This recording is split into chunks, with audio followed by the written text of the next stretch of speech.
իրենց չէր կարելի կանչել հանրային հեռուստաընկերություն։ Ես էլ որոշեցի, որ պետք է հենց այնպես անեմ ու հրավիրեմ այն բոլոր մարդկանց, որոնց ուզում էի տեսնել նաև հեռուստատեսության տաղավարում։ Դժվար ճանապարհով ես անցել եւ որին հաջորդել է ամուսնալուծությունը։ Երկուսս էլ հասկացանք, որ իրար համար չենք ու ճիշտ է Կայայի համար այս որոշումը կայացնել։ Փոխարենը հիմա երջանիկ ես։ Այո, ամբողջ կյանքում փնտրել եմ ու գտել եմ, ով ինձ օգնել է վերակենդանանալ։ Վերջին օրերին ինչի մասին էիք ավելի հաճախ խոսում պապայի հետ։ Նայում էր աչքերիս մեջ, ես իրան ստում էի, ասում էի լավ է լինելու։ Հանգստանում էր, հավատում էր։ Մինչև վերջին վայրկյանը խաբել եմ պապային։ Տեսնել քո հոր դանդաղ մահը, դրանից սարսափելի բան չկա։ Քո մեջ էր գտնում ապրելու ուժ նաև։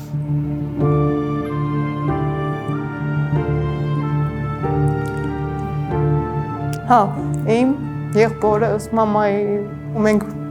պիտի անենք, ապրենք հանուն նրա ստեղծածին։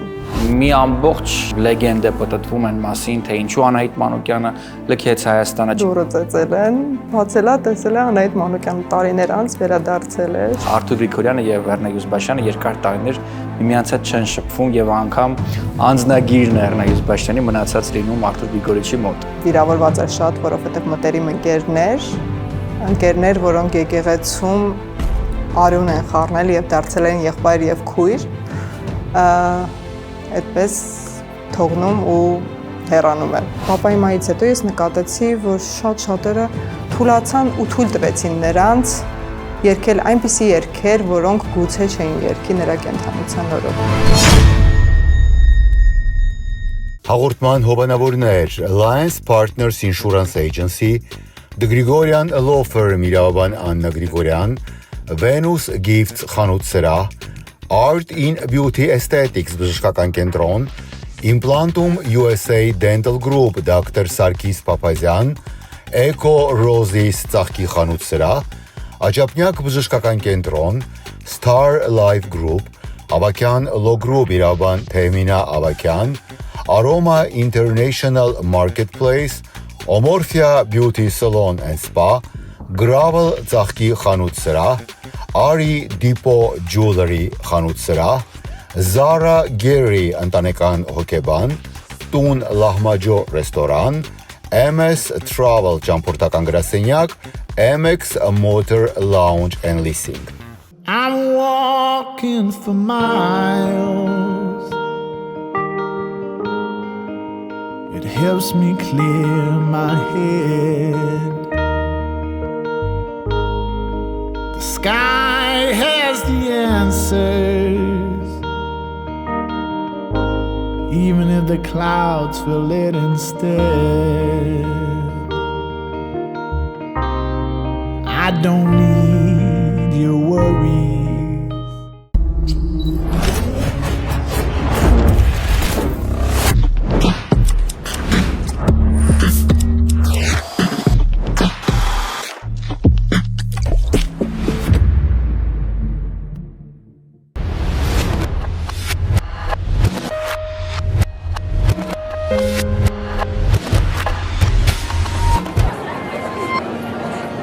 The story you are about to hear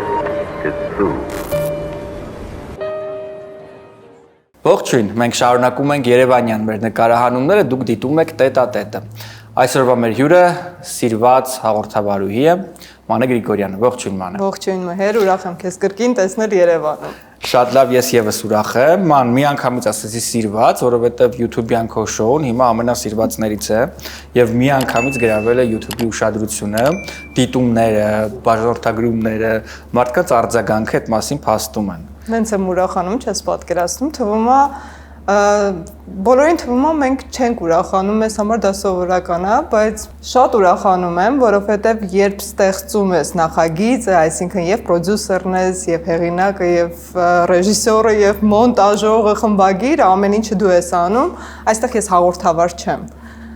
Սա այն նախագիծն է, որը ես փնտրում էի YouTube-ում, որ դիտեի, չկար։ ու երբ ստեղծում ես վերջնական արդյունքը նաև դուր է գալիս հայ ժողովրդին,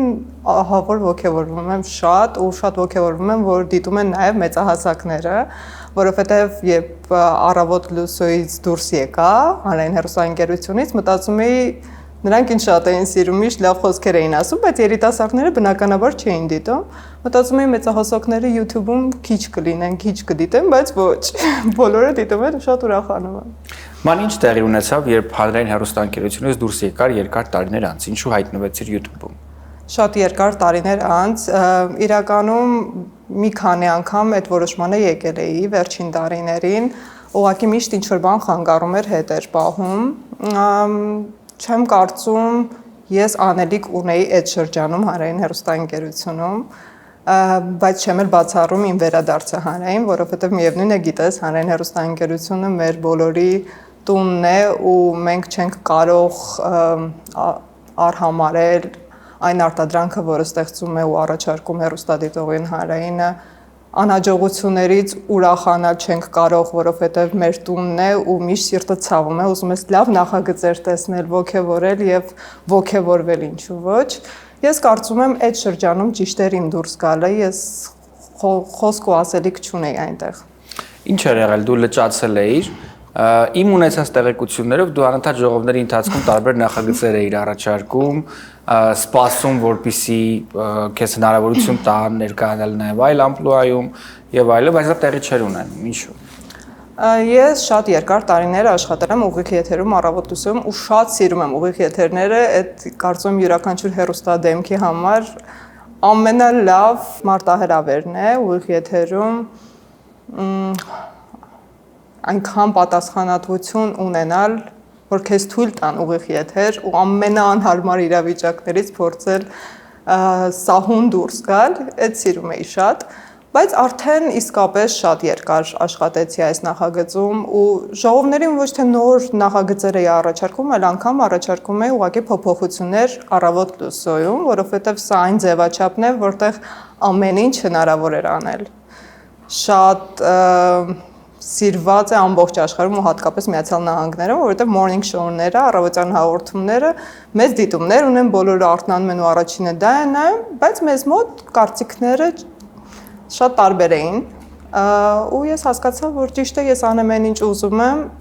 առանց երկար ժողովների ու քննարկումների։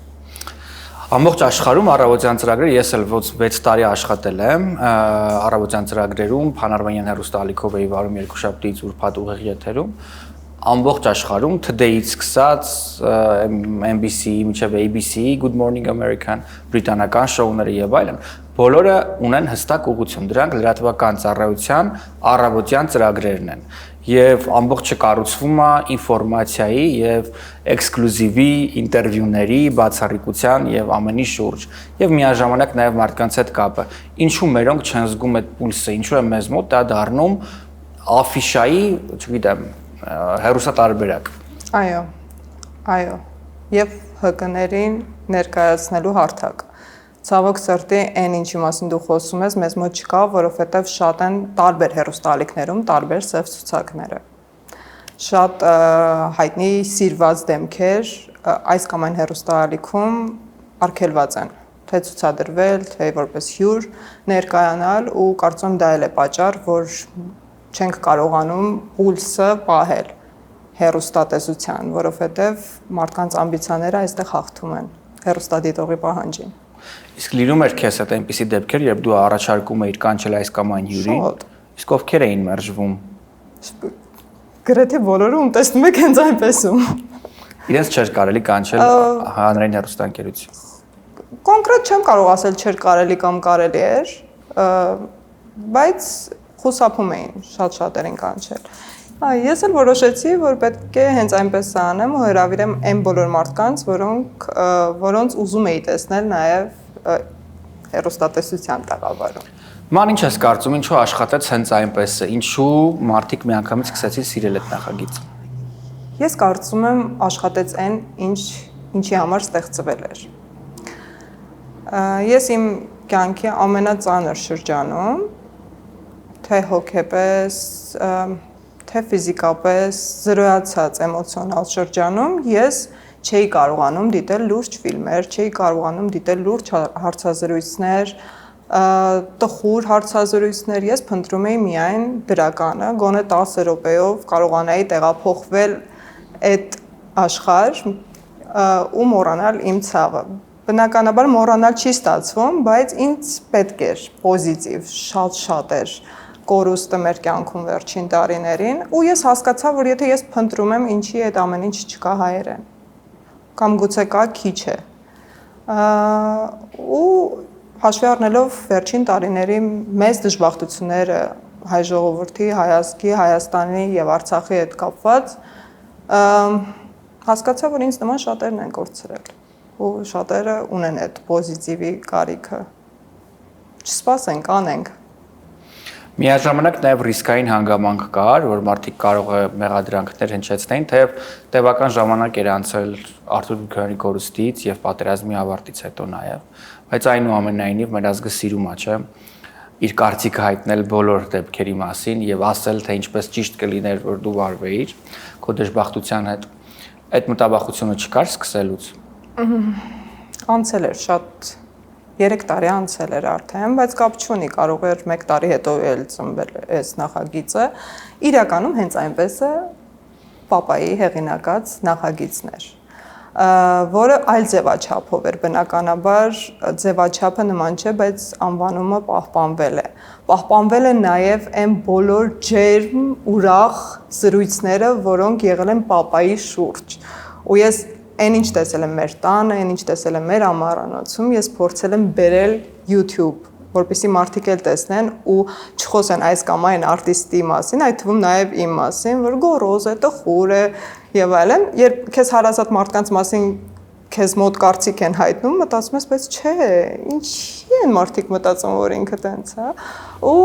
ես որոշեցի, որ երևի թե ճիշտ ժամանակն է նրանց բոլորին ներկայացնել այնպեսին, ինչպեսին իրանք կան ու լավն են, հումորով են, ուրախ են ու հիշեցնել մարդկանց, որ տխուր օրեր բոլորիս կյանքում է լինում ու ցավը յուրաքանչյուրիս շատ մեծ է, բայց այդ տխուր օրերի կողքին ուրախ օրեր էլ կան ու ամենամեծ կորուստներից հետո անգամ կարելի է ժպտալ, կարելի է սև գույնից զատ այլ գույներ նույնպես հագնել, դրանով չեն չափելու քո ցավը, քո կարոթը, քո կորուստը ու մարդկանց հիշեցնել, որ ուրախ ու ջերմ պահերը ամենաթանկ հիշողություններն են անգամ այն մարդկանց հետ, որոնց կորցրել ես։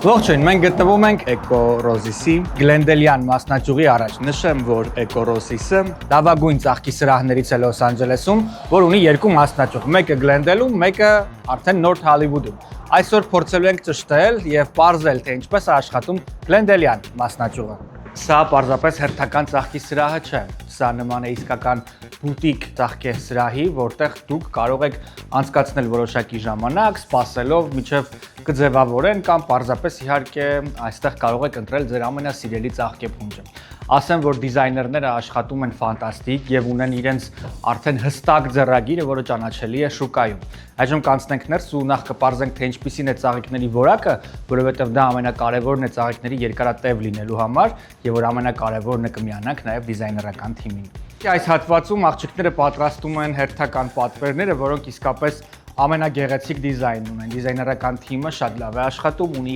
հստակ ձեռագիրը, որը ճանաչելի է շուկայում, միաժամանակ իհարկե հաշվի են առնում հաճախորդի յուրաքանչյուր քմահաճույք եւ ցանկություն։ Նախապես պատվիրելով այստեղ իհարկե ձեր ցանկալի հասցեով այն կարող է առաքվել եւ միաժամանակ իհարկե ձեր նախընտրած նոթը, գրությունը անպայման տեղ կհասնի։ Ինչպես տեսնում ենք, այստեղ օրինակ նախապես արդեն պատրաստված պատվերներն են, դրանք երբեք չեն խախտվում, հստակ ունեն իրենց ուղեցույցը եւ հասնում են հասցեատիրոջը հաշված րոպեների ընթացքում։ Ինչու է ինձ համար լավագույն ծաղկի սրահներից Լոս Անջելեսում։ Ծաղիկները գալիս են ուղիղ Էկվադորի ֆերմաներից, դրանք չեն առաքվում տարբեր օրինակ պահեստներից կամ շուկաներից եւ պահպանվում են այստեղ այս փոքրիկ համապատասխան ավազաններում։ Այդ իսկ պատճառով դրանք մնում են շատ թարմ եւ ձեր պատվերը անմիջապես հասնում է գեղեցիկ եւ թարմ վիճակում։ Ի սրտե, գիտեք, ծաղիկներն ունեն լեզու, բայց Էկորոզիսի ծաղիկները ավելի բարձր են խոսում։ մեր հայրենակիցների կողմից ստեղծված Ari Depot ոսկյա եւ ոչ միայն ոսկյա զարդերի, թանկարժեք զարդերի գեղեցիկ ու բացառիկ խանութ սրահում ենք այժմ գտնվում։ Դուք արդեն ծանոթ եք նրանց աշխատանքներին եւ իմ կողքին է համահիմնադիրը Եվա Պողոսյանը, ով մեզ կպատմի հենց այս գեղեցիկ բրենդի DNT-ի մասին, ինչպես է այն ստեղծվել, հա։ Ստեղծվել է արվեստի հանդեպ սիրուց, of course, եւ քանի որ իմ ամուսինը շատ տաղանդավոր դիզայներ է, մենք որոշեցինք համատեղել մեր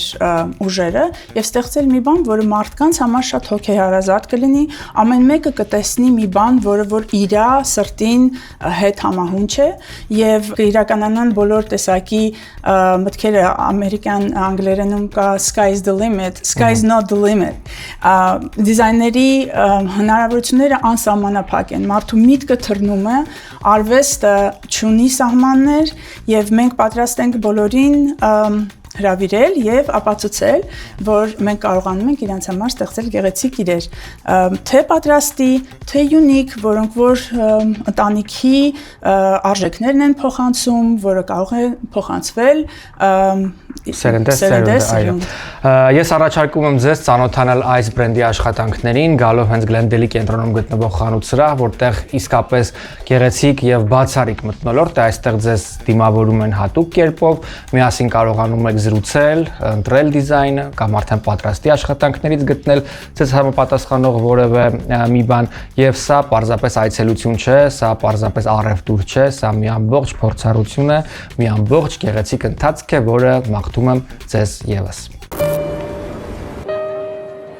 Գովազդային այս ինտեգրումը կհետաքրքրի հատկապես մեր հայրենակիցներին ու իրավաբաններին, ովքեր ցանկանում են մշտական կամ ժամանակավոր բնակություն հաստատել Միացյալ Նահանգներում օրինական տարբերակով։ Այսօր ձեզ պատմելու եմ Մայամիի Հոլիվուդ քաղաքում գտնվող 21 Hollywood բնակելի համալիրի մասին, որը ճարտարապետական գլուխգործոց է 14 հարկանի եւ լավագույն տարբերակներից մեկը կարող է լինել նաեւ ներդրողների համար։ Այս ծրագիրը ձեզ հնարավորություն է տալիս ներդրում կատարել, օրինակ $800,000-ից սկսած եւ առաջիկա 5-ից 7 տարիների ընթացքում վերադարձնել այդ գումարը, միաժամանակ նաեւ մշտական կամ ժամանակավոր բնակության հնարավորություն ստանալ Միացյալ Նահանգներում ամենաօրինական ճանապարհով։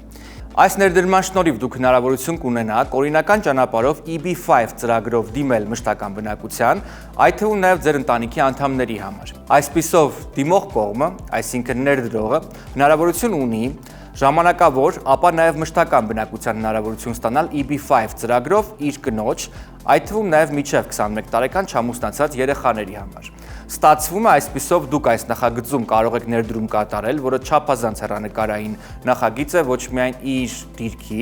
այլ նաև իհարկե ճարտարապետական գլուխգործոց համարվելու շնորհիվ եւ միաժամանակ ապագայում այն կարող է ձեզ մեծ եկամուտներ բերել, քանի որ այն չափազանց հեռանկարային ծրագիր է։ Միաժամանակ դուք ընտանիքի անդամներով հնարավորություն կստանաք ժամանակավոր, ապա նաև մշտական բնակություն հաստատել այս համալիրում։ Մինչդեռ նաև պետք է նշել, որ 21 Hollywood-ը հիանալի բնակելի համալիր է, որը ներառում է ոչ միայն բնակարաններ, այլ նաև ընդհանուր օգտագործման ֆանտաստիկ տարածքներ, մանկական այգիներ, կինոսրահ, խանութներ, մի խոսքով այն ամենը, ինչ պետք է գեղեցիկ ու ապահով կյանքի համար։ Վստահ եմ, մեզ դիտում են նաև իրավաբաններ, ովքեր փորձում են լուծել մշտական թվացող հարցը, թե ինչպես օրինական ճանապարհով ներդրողների մշտական կամ ժամանակավոր բնակությունը հաստատել Միացյալ Նահանգներում։ Այս նախագիծը կօգնի ձեզ առավել մանրամասների համար կարող եք այցելել կայք կամ զանգահարել նշված հեռախոսահամարով։ Դու ծնվում ես մի ընտանիքում, որտեղ միանգամից իհարկե արվեստ կար, սեր կար, երջանկության, այսպես հորմոններ եւ այլն, եւ դա քեզ փոխանցվել չէր կարող, դրանով է պայմանավորված է երևի քո ժպիտը, որ միշտ քեզ հիշելիս բոլորը հիշում են նաեւ քո ժպիտը եւ այլն։ Կպատմես այդ տարիներին, երբ դու արդեն եկար գիտակցության, արդեն հասունանում էիր ու հասկանում, թե ում ընտանիքում ես ապրում, երգի թատրոնի ստեղծման տարիները եւս։ Գիտես, չեմ կարող հիշել այդ ժամանակաշրջանը, երբ ես հասկացա ում ընտանիքում եմ ապրում, ում ընտանիքում եմ ծնվել, բայց հիմա էլ ամեն օր հասկանում եմ, ամեն օր այդ ընկալումն ավելի ուժեղ է դառնում, որովհետև շատ նրա ասածներ, նրա գրածներ, թե նախագծերը, թե երաժշտությունը, թե պարզապես խոսքը այսօր այնքան ուժ ունի, ու այնքան պակասում է նաև, որ ամեն օր եմ ընկալում ու հասկանում։ Ես այդ շրջանում երեխա եմ եղել։ Նրանք ինձ բոլորը մորաքույրներ, հորեղբայրներ են եղել, մեր տանն են ապրել անգամ շատ-շատերը ու ես բոլորին շատ սիրում եմ, չեմ հասկացել, որ այլ ընտանիքներում այդպես չի։ Միշտ ինձ թվացել է բոլորի մոտ ուրախ երաժշտական երեկոներ են լինում։ Բայց այն ինչ հիմա անում եմ նրա ստեղծածը պահելու, տարածելու, զարգացնելու համար, դա չեմ անում որպես Արթուր Գրիգորյանի դուստր։ Դա անում եմ որպես Արթուր Գրիգորյան կոմպոզիտորի մեծագույն երկրպագու, ես իսկապես շատ սիրում եմ նրա երաժշտությունը ու այդ է ինձ օգնում, որ ես մեծ սիրով շարունակեմ տարածել ու պահպանել կարևորը։ Հիշում ես քո առաջին տպավորությունները, հիշողությունները երգի թատրոնում, երբ քո կողքին էին ստեղծվում լավագույն գործերը, լավագույն սերունդները երգի թատրոնի եւ այլն։ Հա, շատ ջերմ օրեր էին, շատ մեծ սիրով ու կարոտով եմ հիշում, որովհետև կար մթնոլորտ, որը որքան էլ հիմա բեմը վերականգնեց, նոր տեխնոլոգիաներով լույսեր, ձայնային, լուսային հնչողություն եւ այլն, միևնույն է այդ մթնոլորտը չես կարող, որովհետև շատ ջերմ միջավայր էր ու մարդիկ կարոտում էին շփման, լավ երաժշտություն լսելուն ու ամեն ուրբաթ-շաբաթ Լավ, եթե ավելի շոշափելի, ովքեր էին քեզ համար ամենամեծ արտիստները այդ ժամանակ։ Շուշան Պետրոսյանը, Նունե Եսայանը, Էռնա Յուզբաշյան, իմ բոլոր ժամանակների սիրելի Արթուրը Իսպիրան, Արամոն Էման Գրիշան, բոլորը։ Իսկ ում էր սիրահարվում փոքրիկ մանեն։ Սիրահարվում, Արամոյի մասին ես ասում։ Դա ես չեմ հիշում, դա ասում եմ, պատմում եմ, որ 1.5-2 տարեկանում չէի իջնում նրա գրքից միշտ, որովհետև ինքը շատ ծիծաղելի շարժումներ էր կարողանում անել, Չիկորեի եւ Ալջերոյի ազդեցության տակ էր շատ ու այդ ինձ որպես 1.5-2 տարեկան երեխա շատ դուր էր գալիս։ Կատակով ենք ասում իհարկե, որ սիրահարվել իմ առաջին celebrity crush-ն էր, բայց ուղղակի ուրախ հումորով, անսահման հումորով Արամոն, մեր պապայի ասած Արամոշկան էր։ Ման այն ժամանակ Եթե ուզում ես սկանդալ, չկա այդտեղ սկանդալ։ Լավ, դեռ կգտնենք սկանդալ, մի հուսալքվիր, հաստատ կգտնենք մի բան։ Ման կպատմես այն տարիների սուպեր աստղերի մասին, Նունե Եսայանը, Շուշան Պետրոսյանը, Անահիտ Մանուկյանը, կար մրցակցություն, կար սուր հարաբերություններ եւ այլն։ Մի ամբողջ, չգիտեմ, լեգենդ է պատտվում այն մասին, թե ինչու Անահիտ Մանուկյանը լքեց Հայաստանը չդիմանալով, իբրև թե մրցակցությանը դա վարկածներից մեկն է, իբրև թե Շուշան Պետրոսյանը եւ Նունե Եսայանը նրան չէին թողնում, որպեսզի նա լիներ եւ այլն։ Չէ, նման բան չկա, ամեն դեպքում ես չեմ տիրապետում նման տեղեկությանը, նրանք բնականաբար մրցակցություն եղել է, մրցակցությունը շատ առողջ է եղել ու եղել է հատկապես պապայի երգերի համար, այսինքն ով պետք է երգի նրա երգը եւ ով պետք է բացի կամ փակի, այսինքն առաջին եւ վերջին ելույթները համերգի ժամանակ ունենա, որովհետեւ դրանք էին համարվում լավագույնները եւ կարեւոր ձիվայի ելույթները, բայց ամեն ինչ շատ առողջ է եղել եւ չեմ կարծում, որ Անահիտ Մանուկյանը առաջին սերնդից որևէ մեկից նեղացած է հեռացել, նրա որոշումն է եղել այդ շրջանում տեղափոխվել այնտեղ, որտեղ նրա բարեկամներն են ու չգիտեմ, ցավոք սրտի կապ չունեմ հիմա նրա հետ, շատ կարոտել ենք բոլորս ու նրա տեղը իսկապես երևում է մեր ասպարեզում, հզորագույն երգչուհի է, բայց նրա որոշումն է եղել եւ չեմ կարծում որևէ կոնֆլիկտի պատճառով է նա լքել Հայաստանը։ Գրիգորիչը փորձում էր տեղեկություններ ստանալ իրենից կամ խոսում էր իր մասին։ Հա, Գրիգորիչը փորձում էր, միշտ հետաքրքրվում էր ու մի օր պապան ապատում է, ես այդ օրը թատրոնում չեմ եղել, դուռը ծեծել են, փակ է եղել պապայի գրասենյակի դուռը։ Բացել է, տեսել է Անահիտ Մանուկյանը տարիներ անց վերադարձել է, շատ ջերմ, շփվել են, կարոտած, հիշել են լավագույն օրերը։ Բայց խոսելով մրցակցությունից շատ երգչուհիների միջև մրցակցություններ եղել են, անուններ չեմ տա, բայց կպատմեմ օրինակ մի դեպք, երբ հայտնի երգերից մեկը պետք է ձայնագրվեր եւ պետք է ձայնագրվեին երգչուհիները, 3 երգչուհիներ, գուցե հիմա ասեմ արդեն մարդիկ գլխի ընկնեն, որ երկի մասին է խոսքս,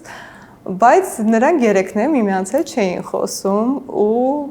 ասում էին, որ մենք չենք ձայնագրվելու, միասին չենք գնալու ձայնագրման ստուդիա ու papan նրանց հետ գնացել է, նայել է երգել իրենց հետ ու քանի որ շփում չկար, ուղղակի այսպես էին ասում երկչույներից մեկ այստեղ ֆալշ է երգել, պատմում էին հետո անուններով, պարզ էր, որ երկչույներ, որ հատված է երգում, ուղղակի իրար չէին դիմում ու հետո Օրբելյանը papayin տեսել էր, ասել էր, ոնց է քեզ հաջողվել նրանց մի ձայնագրման ստուդիայում ձայնագրել։ Բնականաբար նման դեպքեր շատ են եղել, բայց հետո ամիսներ հետո կամ օրեր անց տեսնում ես նույն այդ երկչույներին շատ ջերմ հարաբերություններում առողջ մրցակցություն է եղել։ Գրիգորիչը բոլորին սիրում էր եւ բոլորի մեջ գտնում էր այն գույնը, որը կարելի էր բացահայտել, ներկայացնել հանրությանը։ Բայց ինչպես ստեղծագործող յուրաքանչյուր մարդ, վստահ եմ, առաջնորդվում էր էմոցիաներով։ Ովքեր էին իր ամենասիրելիները։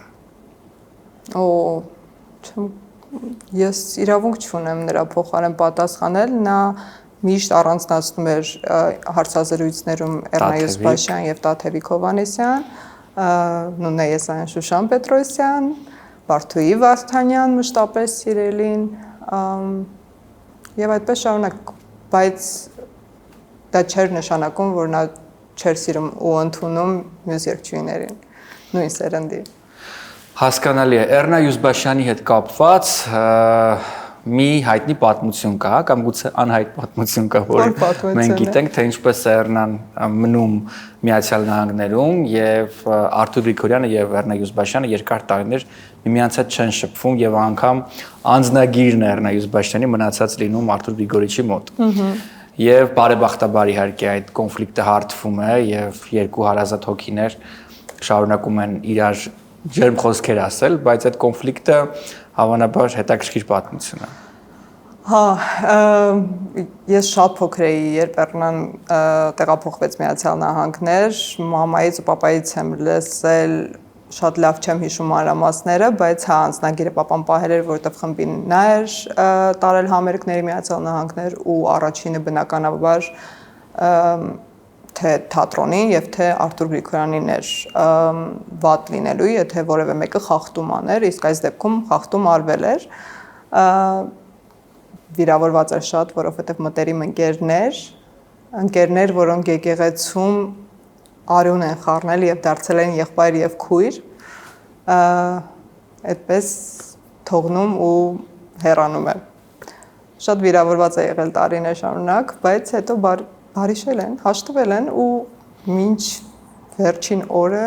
շատ ջերմ հարաբերություններ։ Էռնան իմ հորաքույրն է, ես այդպես եմ ընկալում ու լավագույն երգչուհիներից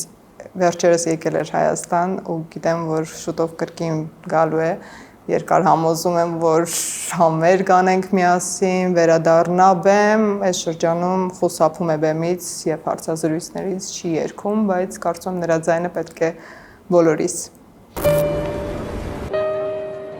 Ողջույն, այս պայն մենք գտնվում ենք Implantum Dental Clinic-ի Միացյալ Նահանգների մասնաճյուղում եւ իմ կողքին այս պայն բժիշկ Սարգիս Փափազյանը։ Ողջույն դոկտոր, շնորհակալություն, որ ժամանակ եք գտել եւ մեր հարցերին այսօր պատասխանելու եք։ Առաջին հերթին թույլ տվեք հետաքրքրվել, ինչով է առանձնանում Implantum Dental Clinic-ը։ Նախ բարև ձեզ, շնորհակալություն գալու համար։ Առանձնահատկությունից մեկը ու իմ կարծիքով ամենակարևորը այն է, որ ցանկացած բուժում, որը սկսում են Հայաստանում, կարող են վերջացնել այստեղ մեր մոտ կամ հակառակը սկսում են մոտ եւ ուզում վերջացնել Հայաստանում, մենք ոչ մի խնդիր չունենք։ Մեր ստանդարտները համապատասխանում են Ամերիկայի ստոմատոլոգիայի ասոցիացիային ու նույնը Հայաստանի կլինիկային։ Դա ինչ է նշանակում, որ այն պայմաններով, որ մենք ստեղ ենք սկսում աշխատել եւ վերջացնում, Հայաստանում դրանք կարող են շարունակել կամ վերջացնել։ Հիանալի է, ինձ թվում է, որ յուրաքանչյուր մարդ, ով բնակվում է Միացյալ Նահանգներում, Հայաստանում եւ Ռուսաստանում արդեն քաջատեղյակ է իմպլանտումի մասին եւ բնականաբար իհարկե վստահում է տարիներ շարունակ հենց այս կլինիկային, լինի դա Երևանում, Մոսկվայում, թե Լոս Անջելեսում։ Դոկտոր, թույլ տվեք հետաքրքրվել նաեւ ձեր գործունեության վերաբերյալ, որքան ժամանակ է այս մասնագիտությամբ եք զբաղվում եւ արդյոք սա այն մասնագիտությունն է, որի մասին վաղուց երազել եք։ Շատ հետաքրքիր հարց էր։ Իմ հայրս ատամնաբույժ է, 11 տարեկանից գնում եմ Պապայի մոտ ու նայում է թե ինքը ինչ անում, տենց սերը տեղից առաջացավ։ Սկսել եմ կրթությունս Հայաստանում, ավարտելուց հետո տեղափոխվել եմ Արգենտինա, այնտեղ եմ ավարտել, master program եմ արել իմպլանտի 3 տարի, այնտեղ ապրել եմ, աշխատել եմ եւ հետո տեղափոխվել եմ Ամերիկա։ Դուք գիտեք, որ տեղափոխման ԱՄՆ պետքա քո լիցենզիան վերականգնես, դրա համար նորից գնացել եմ համալսարան ստեղ եւս 2 տարի ու հիմա ստեղ եմ աշխատում։ Կարամ ասեմ, որ 15 տարի արդեն աշխատում, սովորում եմ։ Եվ հավանաբար ամենագեղեցիկ պահը մարդկանց առողջ եւ երջանիկ ժպիտներ տեսնելն է ձեր մոտ այցելություններից հետո։ Դա մեր նպատակն է ամեն հիվանդի հետ։ Կապ չունի մենք կանենք մեր փոքր պլոմ թե մեծ ռեաբիլիտացիաներ, իմպլանտներով, վինիրներով, մեր համար ամենակարևորը որ հիվանդը գոհացած դուրս գա այս կլինիկայից։ Դե ինչ էկրաններին տեսնում եք կոորդինատները Երևանի, Մոսկվայի եւ Լոս Անջելեսի կլինիկաների, այցելեք, զանգահարեք եւ բնականաբար իհարկե առողջ եղեք։ Արչևում Thanksgiving-ի տոներն են, իսկ մենք գտնվում ենք մեր գեղեցիկ գործընկերոջ Gravel խանութ սրահում։ Այն գտնվում է Brent պողոտայի վրա եւ լավագույն ու գեղեցիկ ծաղկե խանութներից է Glendale-ում։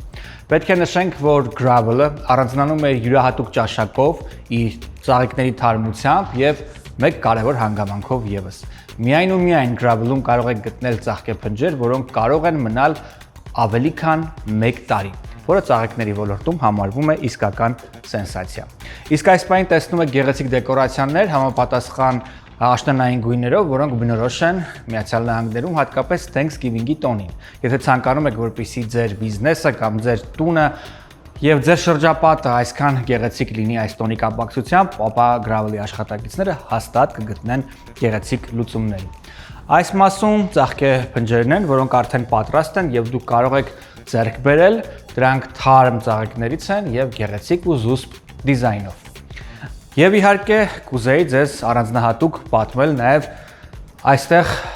ծաղկե փնջերի փաթեթավորման մասին, որոնք եւս յուրահատուկ են եւ առանձնանում են իրենց տեսակներով։ Այնպես որ այցելելով Gravel հաստատ կգտնեք ձեր սիրելի կամ ձեզ համար լավագույն տարբերակը։ Մենք այդպես ենք անում։ Այսօր շաբաթ առավոտը եւ ձեզնից շատերը սովորաբար շաբաթ առավոտը դիմավորում են օծի լեզվի կամ տետատետի նոր էպիզոդով։ Իսկ ես շաբաթ առավոտյան անպայման գալիս եմ հայկական նախաճաշի։ Հայկական նախաճաշի լավագույն տարբերակները առաջարկվում են Տուն Լահմաջո ռեստորանի Լոս Անջելեսյան Բրբենկյան մասնաճյուղում։ Երևանյան մասնաճյուղի մասին ամենը գիտեք, որ ընդլայնվելու է, գիտեք, որ այնտեղ երկար տասնամյակներ շարունակ մարդիկ լավագույն հայկական ուտեստներն են մատուցում եւ հայերին եւ զբոսաշրջիկներին, իսկ Լոս Անջելեսում եւս օրինակ կողքի սեղանին նստած են մեր հարևան ազգի ներկայացուցիչները այստեղ Միացյալ Նահանգներից ու նրանք եւս ճաշակում են հայկական ուտեստներ։ Այնպես որ ընտանիքով, ընկերներով կամ սիրելիի հետ եկեք Տուն Լահմաջո նաեւ նախաճաշի։ Այստեղ լավագույն նախաճաշերն են։ Ես Երևանում եմ եւ այս պահին գտնվում եմ Աչափնյակ բժշկական կենտրոնում։ Ուղղակի ապշած եմ այս բժշկական կենտրոնի տեսքից, հարմարավետությունից եւ այն ամենից, ինչ հասցրել եմ տեսնել։ Այս բժշկական կենտրոնը մատուցում է բազմաթիվ բժշկական ծառայություններ, սակայն այսօր պետք է ձեզ ներկայացնենք դրանցից բարիատրիկ վիրահատությունը։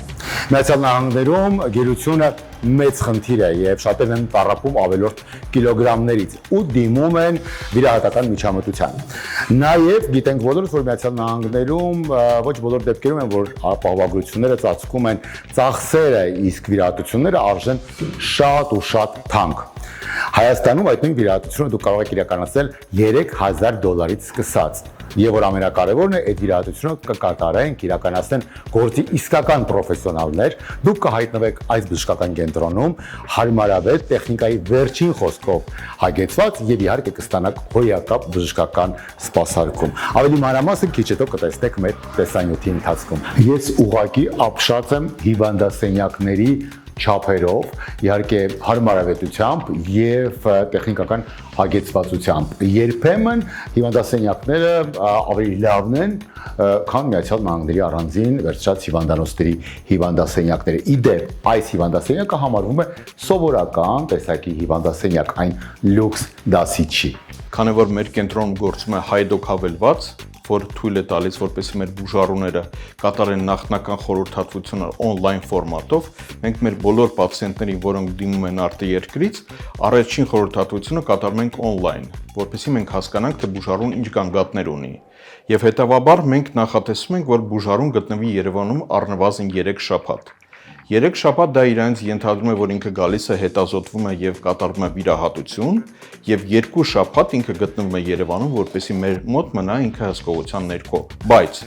մեզ համար կարևորը, որպեսզի մեր բուժառուն առնվազն մինչեւ գալը 2 շաբաթ կատարի մեր բոլոր ցուցումները իր երկրում, որից հետո նոր գա մեր մոտ պատրաստի արդեն վիրահատության։ Ամեն դեպքում մեզ համար իսկապես շատ կարևոր է, որպեսզի մեր բուժառուները լքեն բժշկական կենտրոնը լիարժեք ապակինված։ Դա է մեր հիմնական նպատակը։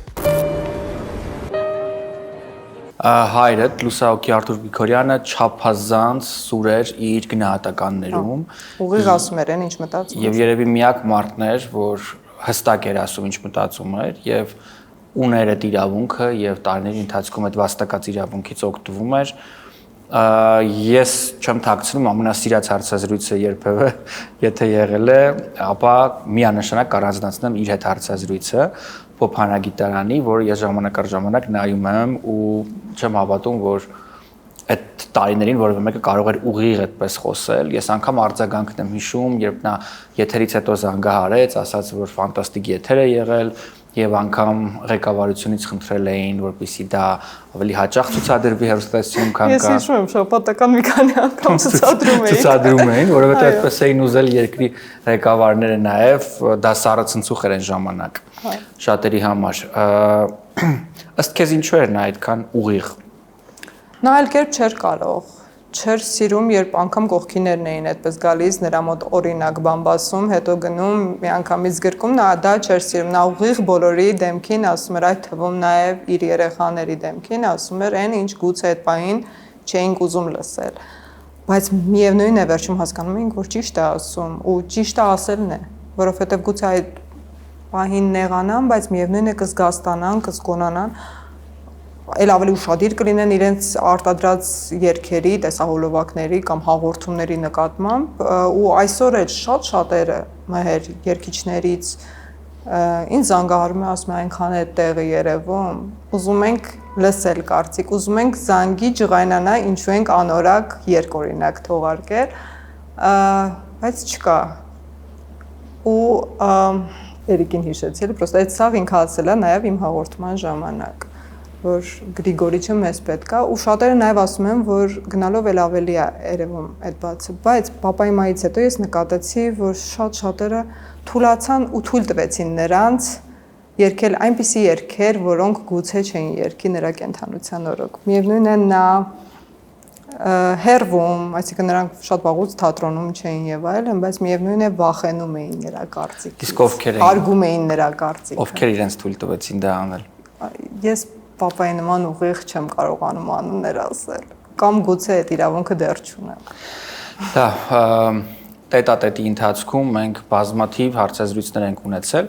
որտեղ հերոսները պատմում էին, թե ինչպես է Երգի պետական թատրոնը, հանրային հեռուստաընկերությունը փակել իրենց ճանապարհները, որի արդյունքում իրենց կյանքում հայտնվել է անդունդ, մասնագիտական, չգիտեմ, դժոխք եւ այլն, եւ իրենց ճակատագրերը փոխվել են, շատերը կապում էին նաեւ երկրից հեռանալու հետ դա իրենց եւ այլն։ Հետո իհարկե տեսնում եմ, որ գալիս են նաեւ նույն հերոսները երբեմն քեզ մոտ ու միանգամայն այլ տրամադրությամբ խոսում Գրիգորիչի ավանդի եւ ներդրման մասին իրենց կարիերայում, բայց այնուամենայնիվ, որպես այս խոսակցություններին մեկընդմիշտ վերջ տանք, հավանաբար այդ ընտանիքով ապրելով դու լսած կլինես այդ մասին, ինչ էր իրականում այն ժամանակ կատարվում։ Արդյոք ճիշտ է, որ Երգի պետական թատրոնը արգելում էր եթերներ արձագանք ստուդիայի հանրային հեռուստաընկերությունում եւ այլն։ Արձագանք ստուդիայի մասին չեմ կարող ասել, որովհետև շատերի ելույթները մինչ օրս էլ, երբ արխիվը ցուցադրվում է հանրայինի ամանորյա հաղորդումների, կան։ Այսինքն, եթե կան, նշանակում է նկարահանվել է, եթե նկարահանվել է, նշանակում է թույլատրել են։ Գուցե եղել են տեսահոլովակներ, այդ թվում նաև Երգի պետական թատրոնի արտիստների, այստեղ չտարբերակենք, որոնք եղել են ոչ այնքան թույլատրելի հեռուստատեսությամբ ցուցադրելու համար դրանք արգելվել են։ Կրկնում եմ, այդ թվում նաև Երգի պետական թատրոնի շատ արտիստների տեսահոլովակներ։ Այստեղ որոշումներ կայացնողը միայն հայրս չի եղել, այստեղ եղել են շատ որոշումներ կայացնողներ, բայց նա եղել է շատ օբյեկտիվ։ Եթե իր սաներին է արգելել, ապա կարող է արգելել բոլորին։ Բայց Էրիկ Կարապետյանը ինձ մոտ պատմում էր, որ նրան նույնպես արգելել է։ Ինչու, որովհետև ինչ որ բան սխալ էր արել եւ նա ընդունել է, գնացել է, աշխատել է, ել ավելի լավն է դարձել, ավելի լավն է, լավ երգ է ընտրել, նկարահանել, ձայնագրել ու բերել է եւ ցուցադրվել է արդեն շատ վաղուց Արթուր Գրիգորյանը չէր, հա,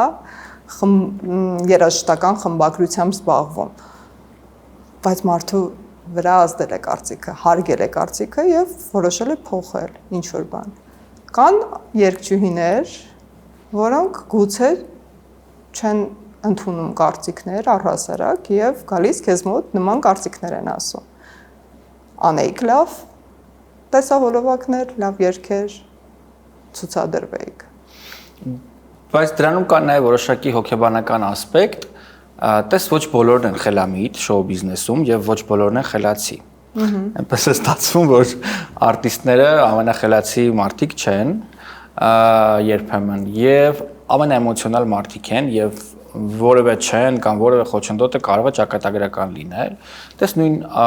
Լիլիթ Կարապետյանն իր կյանքի տրագեդիաներից մեկը դա համարում, Արփինե Բեկջանյանը եւ այլն։ Լիլիթ Կարապետյանը շատ հաճախ ցուցադրվել է եւ առ այսօր ցուցադրվում է հանրայինում։ Վերջին տարիներին ավելի հաճախ ինքը կարծում է, որ շատ մեծ շրջան իրենց կյանքի, շատ կարևոր շրջան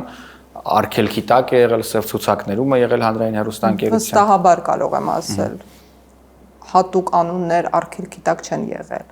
Եթե այսօր մենք զրույցը սկսեցինք սև ցուցակների մասին խոսելով, դա մարդկանց ամբիցիաների մասին է։ Այն ժամանակ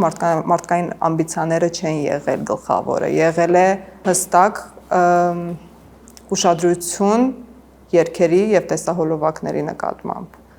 որը այդ ժամանակաշրջանում տարածվում էր բոլորի նկատմամբ։ Ես կարծում եմ, որ դա լավ էր եւ ես կարծում եմ, որ այդպես կարելի է պահպանել միայն որակ։ Ես չեմ ուզում, որպեսզի լինի օրինակ գրաքննություն, բայց չեմ կարծում, որ պետք է լինի նաեւ անարխիա։ Բայց դրա հոգեբանական պահի մասին կուզեմ խոսենք։ Տես նույնի միջով անցել ես հավանաբար դու, այս վերջերս, տես ուզել ես որևէ բան անել հանրային հեռուստաընկերությունում եւ այդ հնարավորությունը քեզ չի տրվել։ Եվ եթե չլիներ հիմա YouTube-ը, որովհետեւ եթե այն ժամանակ լիներ YouTube-ը, Լիլիթը կաներ իր կլիպերը, դա կտեղադրեր YouTube-ում եւ կշարունակել մնար համար առաջինը։ Տես եթե դու չունենայիր հիմա այդ YouTube-ում դա անելու հնարավորությունը, ստիպված կլինեիր զբաղվել այլ գործով։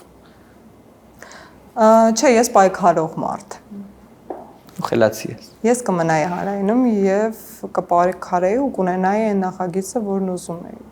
Լիլիթի տեսահոլովակները ցուցադրվել են։ Ես չգիտեմ Լիլիթի հարցազրույցը չեմ դիտել քեզ մոտ, չգիտեմ նա հստակ Երգի պետական թատրոնի անունն ասել է, Արթուր Գրիգորյանի անունն ասել է թե ոչ, բայց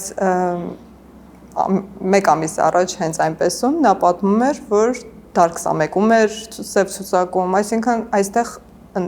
խնդիրը Արթուր Գրիգորյանը եւ Երգի պետական թատրոնը չէին վստահաբար։ Այն ժամանակ կային որոշումներ կայացնողներ եւ դա միայն հանրայինը չէր ու Արթուր Գրիգորյանը չէր, որոնք գուցե ինչ-ինչ պատճառներով ես չեմ կարող ասել, այդ ժամանակ շատ փոքր երեխա եմ եղել, բայց այս կամ այն հեռուստաալիքների համար պատասխանատվությունով է կրում։ Մանե հայրը Արթուր Գրիգորյանը ունի բազմաթիվ գրված երգեր, որոնք ժամանակաշրջանի շունչն էին, որոնք իհարկե մեր կյանքի մի մասն են, իմ սերնդի համար, ինձնից ավագ, հավանաբար նաև ավելի երիտասարդների համար։ Նոր տարին է նաև ասոցացվում իր գրած երգերի հետ, տարբեր հիթեր եւ այլն, եւ երևի թե դրանցից որոշները առանձնացնել դժվար կլինի քեզ համար եւս։ Բայց կա մի երգ, որ իրեն հիշելիս անպայման միացնում ես։ Միշտ։ Տեսը։ Գիտես, միշտ շատ սիրել եմ, բայց նրան մահից հետո հասկացել եմ, որ այդ երգի մեջ սերը պապան է։ Այսինքն, բայց դու կաս հեռվում գիտեմ սեր, բայց դու կաս հեռվում գիտեմ պապ։ Ու երբ ես ուզում եմ խոսել նրա հետ, ես միացնում եմ տեսը ու շատ հետաքրքիր կախարդական ինչ-որ բան եմ զգում։ Նրա ներկայությունը նրա ինձ ուշ տալը, այ պայքարող տեսակը նրանից է։ Վերջին օրերին ինչի մասին էիք ավելի հաճախ խոսում papa-ի հետ։ Ես շատ ուժեղ եմ, ես չեմ թաքցնում եւ շատ քիչ եմ սիրում խոսել իմ ցավի մասին։ Ես գործով եմ շարունակում նրա ստեղծածը տարածել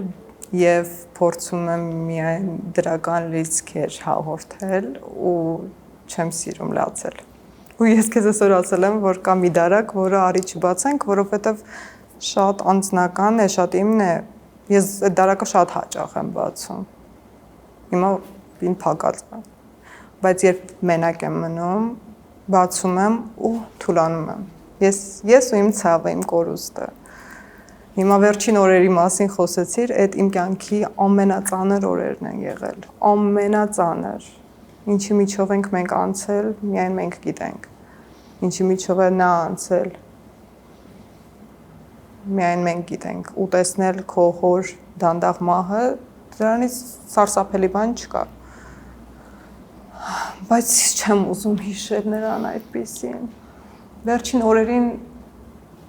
չէինք խոսում։ Ուղղակի աչքերով նա չէր կարողանում խոսել։ Նա ուղղակի նայում էր ինձ, ես էլ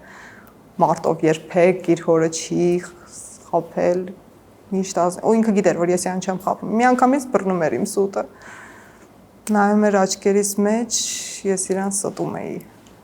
Ասում էի լավ է լինելու։ Հանգստանում էր, հավատում էր։ Մինչև վերջի վայրկյանը խաբել եմ պապային։ Բայց չէի կարող ասել ճիշտը, որովհետև նա ապրել էր ուզում։ Շատ։ Քո մեջ էր գտնում ապրելու ուժ նաև։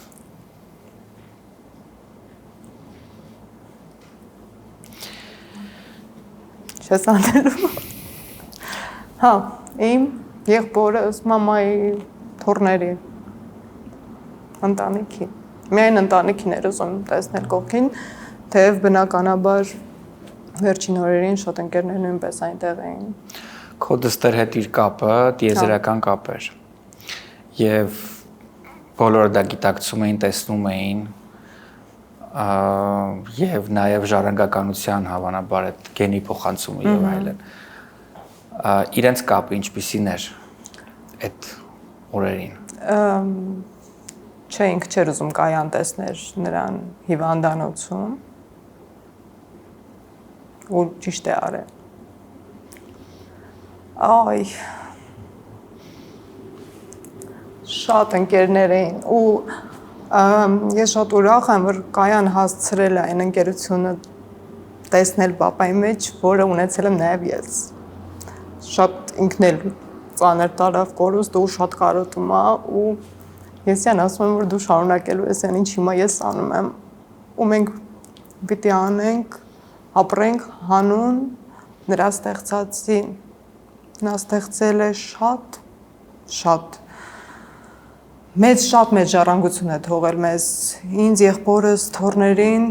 երաժշտություն ու այդ ամեն ինչը մեր ազգին է թողել այդ ժառանգությունը, որտեղ դա անքակտելի մասն է հայկական ժամանակակից երաժշտության, եւ դա վստահ եմ, որ սերնդեսերունդ անցնող երաժշտությունն է, այսինքն մի օրվա, մի ժամանակաշրջանի մասին չի։ Շատ գործեր կան, որոնք դեռ չի լսել հանրությունը ու այդ պատասխանատվությամբ մենք ապրում ենք ամեն օր, շատ երկար քննարկում մտածում ենք ինչպես կաներ նա, որ չսխալվենք, որովհետև նա պերֆեկցիոնիստ էր, դրա համար նրա փորձերը տևում էին 24 ժամ, 7 օր շաբաթական գուցե ու փորձել իր նշաձողը պահպանել, այդ շատ դժվար է։ Կտակի եւ ժառանգության հարցը մշտապես օգտագործվել ու արծարծվել է գրքերում, ֆիլմերում եւ բնականաբար իհարկե կյանքում։ Կյանքում այս թեման շատ հաճախ նաեւ առաջացնում է խնդիրներ կապված որդու, դստեր, ժառանգության հետ եւ այդ թեմայի վերաբերյալ այսօր կզրուցենք մեր իսկական փորձագետի Աննա Գրիգորյանի հետ։ Աննա, շատ հաճախ մարդիկ իրենց կտակը թողնում են իրենց որդիներին, տղաներին։ նախ ինչու է այդպես գենդերային խտրականություն եւ ինչ խնդիրներ հետագայում կարող են առաջանալ։ I think քանի որ մենք շատ հին ժողովուրդ ենք, միշտ մտածել են տղենա, որ մնալու է ու խնամելու է ծնողներին կամ ընտանիքի անդամներին, բայց հիմա փոխվել է, տենց չի, ես կարծում եմ աղջիկները ավելի շատ բեռ են վերցնում իրանց ուսերին, քան թե տղաները։ Ու հա, ճիշտ է, I think այդ խտրականությունը կա, որ ամեն ինչի ուզում են թողեն տղային, կարծելով ամեն ինչ պաշտպանված է, տղան մնալու է իրանց take care անելու, բայց այդ ավելի շատ խնդիրներ է։ Կինը մարդու լավագույն բարեկամն է։ Ու ասենք ունենք դեպքեր, երբ որ trust-ը գրել են ու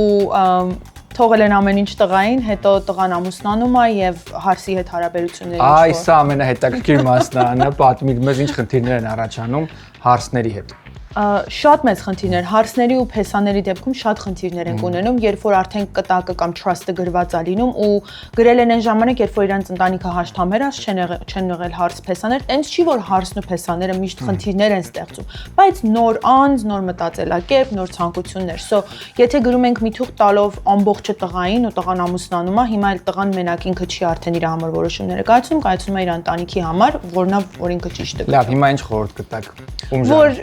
խորհուրդը կլինի, որ այդ խնդրականությունը չդնեն, եթե տալիս են, թող տան հավասար կամ չտան ոչ մեկին, որովհետև ինչ որ մեկին մի մաս կամ ամբողջությունը տալով ավելի շատ քանդում են հարաբերություններ ու ստեղծում խնդիրներ։ Այդ հետաքրքիր թեմայի վերաբերյալ առաջարկում եմ զանգահարել եւ խոսել հենց գրասենյակ, եթե ունեք հարցեր, որոնք իհարկե ունեն պատասխանների կարիք։ Մենք Art in Beauty Aesthetics-ում ենք, որտեղ խոսում ենք գեղեցիկ պրոցեդուրաների մասին եւ այս պայն ուզում եմ ձեզ ցույց տալ այս կնոջը։ Նա գրեթե 65 անց, այսինքն 67 տարեկան է եւ պիտի ասեմ, որ բժիշկ Արտակ Մկրտչյանի ձեռքով նրա կրկնակզակի շտկման պրոցեդուրան նրան էլ ավելի երիտասարդ է դարձրել։ Բժիշկը այս պայն մեր կողքին է։ Ողջույն բժիշկ, շնորհակալություն, որ այսօր եւս խոսելու ենք։ Այս կինը որքանով է երիտասարդացել, այսինքն տեսնում ենք որքանով է երիտասարդացել, որքանով է հեշտ է գործընթացը։ Դա կթողեմ դուք որոշեք, բայց կարող եք տեսնել եւ իմիջիալոց ինչ նշեմ, որ սա հաջորդ օրն է հենց վիրահատության։ Արդյունքները դեռ գալիս են, որտեղ հետվիրահատական շրջանում կա այտուց, կա այն հեղուկը, որով մենք ցավազրկելու համար օգտագործում ենք, դեռ ստեղ է եւ լազերային ձգումը դեռ աշխատելու է մոտավորապես 3 ամիս հետո։ Ինչ եմ ուզում ես ուղղակի ասել, եթե մենք ճիշտ հաճախորդին ընտրում ենք ինտերվյուից հետո, նույնիսկ այս տարիքի մարդկանց մոտ կարող եք տեսնել ինչ հրաշալի, որ գիտեք մարդիկ մտածում են, այս ճարպը հանես, այս մաշկը կախվելու է, ինքներդ կարող եք տեսնել լազերը ինչպես է ձգում, ինչ հրաշալի։ Իսկ թվում է, այս լուսանկարը ինքնին արդեն խոսում է, որովհետև մենք կարող ենք շատ բան խոսել, բայց եթե ցույց ենք տալիս արդյունքը, հստակ մարդիկ տեսնում են երկու կարճ հարց, որքան արժե մոտավորապես այս գործընթացը եւ որքան ցավոտ է այս գործընթացը։ Արժեքի մասին նայած հաճախորդի ինչքան աշխատանք կա անելու, իսկ իրենք կարող են զանգել, ես կոնսուլտացիայի ժամանակ դա արդեն կասենք, բայց ինչքան ցավոտ է, այսպես ասեմ, դուք զգում եք մենակ 3 հատ փոքրիկ սրսկում այստեղ եւ 2 հատ այստեղ, դրանից հետո ոչ մի բան չեք զգում, որովհետեւ կտրված կանելը արդեն թմրած է, հետո կանյուլայով ցավազրկվում է, դեռ չեմ ունեցել հաճախորդ, որ հիշի ինչ է կատարվում սեղանի վրա, այնքան հաճելի պրոցեդուրա է։ Ինչու բժիշկը կոնկրետ գումար չնշեց, որովհետեւ Art in Beauty Aesthetics-ում ամենավին էլ կարևոր չէ գումարը, այստեղ կարևորում են հատկապես լավ արդյունքը եւ պացիենտի, հաճախորդի, նաեւ առողջությունը։ Զանգահարեք նշված հեռախոսահամարով, վստահ եմ ձեզ կօգնեն։ Aroma International Marketplace-ը իմ ամենասիրած հայկական սուպերմարկետն է Լոս Անջելեսում։ Aroma-ում դուք կգտնեք միջազգային եւ հայկական արտադրության լավագույն ապրանքները, սննդային տեսակները, որոնք դժվար է գտնել մի ընդհանուր հարկի տակ։ Այստեղ Aroma International Marketplace-ում կգտնեք լավագույն համերը, որոնք ձեզ կհիշեցնեն նաեւ ձեր հայրենիքը։ Այստեղ կգտնեք նաեւ ամենաթարմ բանջարեղենն ու մրգերը։ Aroma-ում գործում է նաեւ առանձին մսի բաժին, որտեղ ձեր նախընտրած հենց միսը տեղում ամենաթարմ վիճակում կմատուցվի ձեզ։ Aroma International Marketplace-ում նաեւ կան ապրանքներ, որոնք արտադրվում են հատուկ Aroma-ի համար։ Aroma լոգոտիպով կգտնեք հենց այստեղ։ Առավել մանրամասն Aroma-ի մասին կծանոթանանք հենց հիմա։ Aroma-ում բանջարեղենի եւ մրգերի տեսականին թարմեցվում է ամեն օր, անկախ իհարկե եղանակից եւ մնացած այլ հանգամանքներից։ Այստեղ կգտնեք ամենաթարմը եւ լավագույնը, ինչ կա շուկայում, մեկ հարկի տակ։ Aroma International Marketplace-ում ես օրինակ ամեն անգամ գտնում եմ իմ ամենասիրելի մեղրը, որը հենց այստեղ կարելի է գտնել միայն անարատ մեղր։ Առհասարակ արոմայում կարելի է գտնել նաև պահածոների մեծ տեսականի, որոնք վստահ եմ ձեզ կհիշեցնեն նաև ինչու ոչ ձեր տատիկի փակած պահածոները։ Ինչպես արդեն ասացի, արոմայում գործում է մսի առանձին բաժինը, որը ձեզ հնարավորություն կտա շատ թարմ ստանալ լավագույն մսի տեսականին։ Պետք է նշել, որ մենք հայերս մսից լավ ենք հասկանում, այնպես որ մեզ հայերից խաբել մսի առումով չեն կարող որևէ մեկը։ Այստեղ գալով վստահեք ինձ, լավագույն մսի հնարավոր տեսականին է, որ առհասարակ առկա է Լոս Անջելեսում։ Այս բաժնում տեսնում եք արոմայի արդեն աղցանները եւ պատրաստի ուտեստները, այդ թվում նաև ապուրները, որոնք ձեզ հնարավորություն կտան, եթե չեք պատրաստում, վայելել տնական համեղ ուտելիք։ Իսկ հա քաղցրի սիրահարները Aroma Bakery-ում կգտնեն իրենց սիրելի թխվածքները, հացաբուրգեղենը եւ առհասարակ հացը։ Aroman ձեզ հետ է յուրաքանչյուր օր եւ յուրաքանչյուր շաբաթ։ Այստեղից կատարեք ձեր ընտանեկան գնումները եւ կհամոզվեք, որ լավագույնը մի հարկի տակ է։ Իսկ քո մեջ այդ փոփոխությունը դու նկատում ես իր արվեստի նկատմամբ, որովհետև երբ մարդ գալիս է նոր գիտակցման, երբ մարդու կյանքում որևէ բան է փոխվում, այլ հայացքով է նայում նույն ստեղծագործության։ Օրինակ, այս փուլում վերջին մի քանի տարում ես հաճախ լսում եմ կանգառը ու կապ չունի ինչ հոգեվիճակով, եւ շատ լավ, եւ շատ տխուր, դա փոթորկում է իմ ներքին աշխարհը։ Ու ես հասկանում եմ, ոչ թե ստեղծագործությունն է ժամանակի ընթացքում, այլ կերպ ընկալվում եմ կողմից կամ եկել է ժամանակը սենց բան լսելու, այլ ուղղակի իմ գիտակցությունն է փոխվում, ինքը իր տեղում մնացել է։ Այո։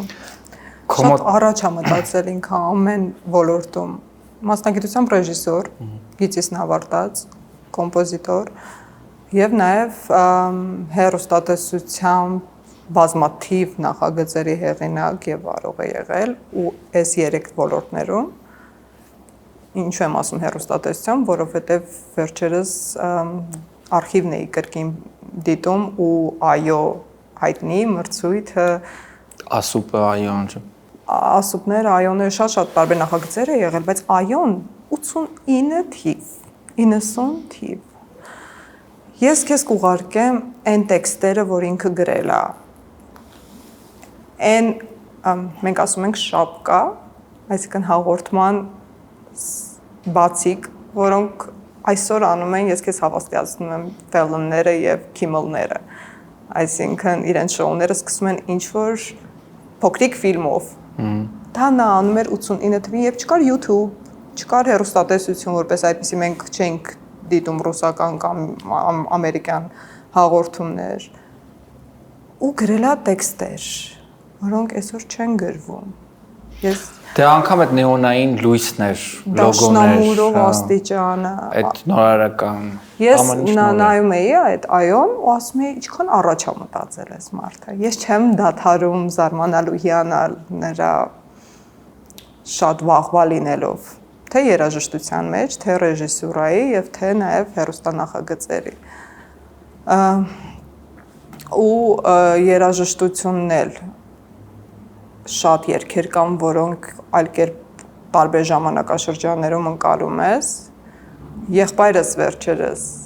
ասաց բալադն եմ սկսել շատ լսել ու սիրել։ Ասացի ինձ մոդել է ուշ եկել սերա առ այդ երգ, որովհետև շատ խորը ծանր երգ է, բայց Մանա, իսկ եթե վերադառնանք դեպի պատանեկություն, մանկություն, երբ յուրաքանչյուր երեխա ուզում է, որ իր ծնողները լինեն իրենը։ Բայց քո պապան բոլորինն էր։ Եղել են ֆանդոտ շրջաներ, շատ եմ նեղացել կռվել, արի, բայց գերուշադիր է եղել մեր նկատմամբ, մեր չեմ կարող ասել, որ ես զրկվել եմ նրա ուշադրությունից, նա միևնույն է փոխհատուցում էր իր ուշադրությամբ, կամ ես էի գտնում տարբերակ եւ գնում էի կողքին նստում էի փորձերի ժամանակ, ինչու ոչ։ Ու այդպես շատ բան եմ սովորել նրա կողքին նստած։ Իսկ ինչպես էր Գրիգորիչը տանում Արցախյան պատերազմի հարցը եւ թեման։ Շատ ծանր, բայց անգամ Արցախի մասին նրա հարցազրույցներում երբ լսում եմ ինչ էր ասում, ամենախաղաղ օրերին գիտեր, զգում էր։ Հա, ես էլ եմ ինձ մի անգամ այդ մտքի վրա բռնել նայելով ինչ-որ բան։ Այն ամեն ազատ րոպեն նստել ղեկին եւ մենակ քշել Արցախի անտառները, կարոտը չէր առնում Արցախի հողից։ Եվ նաև մի ձայնագրության մեջ եմ էլի հարցազրույցի դա գտել, երբ չկար էլի այտենց մեզ ամենը թվում էր որ հեռանկարում չկա պատերազմը, թշնամու մշակույթի ու արվեստի մասին նա խոսում էր շատ աչալուրջ եւ այն որ ադրբեջանամետ էր դառնում հայկական ռեստորանային հետո արդեն մասսայական երաժշտությունը դրա մեջ նա ազգային անվտանգության վտանգ էր տեսնում եւ ասում էր որ վտանգը գոյություն ունի մինչ այսօր եւ ասում էր որ այդ շիրան շատ վտանգավոր է եւ շատ հեշտ է մարդկանց կլանում վերջին պատերազմից հետո նա հիվանդացավ չդիմացավ նոյեմբերի 9-ից հետո սկսեց ված գալ երկար ամիսներ մենք ստուգվում էինք բոլոր բժիշկները լավագույն բժիշկները Հայաստանի սխալ ախտորոշում էին եթե ժամանակին ճիշտ ախտորոշեին գուցե հնարավոր լիներ փրկել ու երբ արդեն իմացանք հիվանդության մասին ամեն ինչ անում ենք որ տանենք դուրս Գերմանիա կամ Ռուսաստան գոնե ասում էր ոչ մի դեպքում եւ ոչ եւ վերջ մի վարքյան մհեր չի քննարկել իր կյանքը երկարացնելու հարցը հետո եմ հասկացել ինչի վախում էր դուրսը գնար իր հողից հեռու լիներ ու 23 թվականի Արցախի այդ կորստից հետո ամենադժվար օրերն էին, բայց նաև մտածում էի ինչ լավ է որ չի տեսնա կխելագարվեր, որովհետև անգամ նոյեմբերի 9-ից հետո չդիմացավ։ Մանե երբ ես եկա Երգի պետական թատրոն, կարծեմ 2 տարի առաջ, ես ուղղակի հիացած էի, թե ինչպես ես կարողացել դու պահպանել նաև այդ միջավայրը, հորդ ներկայություն է թատրոնում, անկախ իր ֆիզիկական բացակայությունից, իր կաբինետն ես առանձին նույնությամբ պահպանել, Երգի պետական թատրոնի գործունեությունն ես պահպանել, ինչը միանշանակ հարգանքի արժանի քայլ է քո կողմից եւ երևի թե լավագույն հուշարձանն է, որ դու կարող էիր դնել հորդ հիշատակին։ Եվ ես պատկերացնում թե որքան դժվար է դա քո համար եղել։ Չեմ ուզում մանրանանք այս խոսակցության մեջ, չեմ ուզում քեզ դնել անհարմար իրավիճակում, բայց ենթադրում եմ, որ շատ ու շատ կոմպրոմիսների ես գնացել, որպեսզի դա կարողանաս անել։ Ու քո անձը կամ քո հայացքները ու քո ասելիքը գուցե մի կողմ ես դրել, որպեսզի կարողանաս անել մի բան, որ ժամանակի մեջ է կարևոր։ Ճիշտ եմ հասկացել քո քայլերը։ Որևէ կոմպրոմիսի չեմ գնացել։ Ես հասկացել եմ, որ իմ առաքելությունը պահպանելն է։ Ես կոմպրոմիսի չեմ գնացել, ես պարզապես պայքարել եմ։ Եղել են կողքիս մարդիկ, որոնք օգնել են։ Աջակցել են, ես երբեք չեմ մոռանա այդ մարդկանց, չեմ ուրանա այդ մարդկանց։ Երբեք։ Ուզում եմ բոլորին ասել, որ ժառանգականությամբ պարզապես չի փոխանցվել ղեկավարի աշխատանքը։ Իդեպ շատ են խոսում, որ Երգի պետական թատրոնը սեփականաշնորհված է, նման բան չի եղել, չի կարող լինել։ Պետական թատրոն է եւ ես հանձնել եմ շատ բարդ քննություն, որպեսզի կարողանամ այս պաշտոնում շարունակել գործունեությունը։ Եվ ես գիտեմ, որ այդ ընթացքում այլ տնօրեն կար եւ հեռանկարում կար նաեւ որպեսզի նա մնարով Երգի թատրոնի հետ որևէ կապ չուներ եւ այդ ժամանակ դու ուղղակի կենտրոնացնում ես քո ուժերը եւ անում ես դա զինվորի նման։ Ինչու եմ ասում գնացել ես կոմպրոմիսի, որովհետեւ այդ ամբողջ ցավը քո մեջ գրելով նաեւ Արցախի կորուստի եւ այլն լինելով էմոցիոնալ նաեւ մարդ միաժամանակ, որքան որ ռացիոնալ ես, դու գուցե ունենայիր քո տեսակետը թեմայի վերաբերյալ կամ դա չհամընկներ որոշ մարդկանց տեսակետների հետ, այնպես որ այդ առումով քո էգոն մի կողմ դնել եւ անել մի բան, որը հիշատակի համար է, ինձ թվում է ժամանակի մեջ կարեւոր բան է։ Երգի պետական թատրոնում շարունակում են սովորել երգել Արցախի մասին։ Արցախցիներ աշխատում են Արցախից եկած հայեր ու ոչ որևէ կոմպրոմիս չկա այդտեղ։ Որևէ մեկը ինձ չի ասել չանես։ Ու չեմ կարծում նման խոսակցություն լինի։ Ամեն բան այլ կերպ է թվում, բայց այստեղ օրեր էին անցել մհեր պապայի մահից ու երբ որ մենք բուժման ընթացքում էինք միայն ասում էր դու ինձ տար հիվանդանոց, ամեն օր պետք է գնայինք հիվանդանոց։ Այդ շրջանում ես հոգեպես շատ վատ էի, շատ միայն գնում էի առավոտյան հաղորդման, վերադառնում էի, գնում էի նրան տանում էի հիվանդանոց, գալիս էի ու տանը լացում էի, որովհետև ես հասկանում էի ուր ենք գնում։ Ու վերջին մի ամիսը այդ դժոխքը, մահը եւ այդ օրերից հետո, երբ որ արդեն պետքա թևաթափ լինեի, այսինքն կոտրվեց մեջքս, ես միշտ ասում եմ այդ օրերին ոնց որ պապան վերևից խփեց ու չթողեց, որ ես թուլանամ, ասաց գործ ունես անելու գնարա, որովհետև ես հայտնվեցի միտեղ մի դահլիճում, որը Երգիպետական թատրոնը չէր, ու ես հասկացա, որ ես իմ պապային կորցրել եմ, ես հիմա կորցնում եմ նաև նրա ստեղծածը։ Ես չեմ կարող թույլ տալ, այստեղ մեղավորներ չկան, այստեղ կան սխալ մարդիկ, սխալ վայրում։ Պետք է լինեին մարդիկ, որոնք սիրում են թատրոնը, գիտեն թատրոնը եւ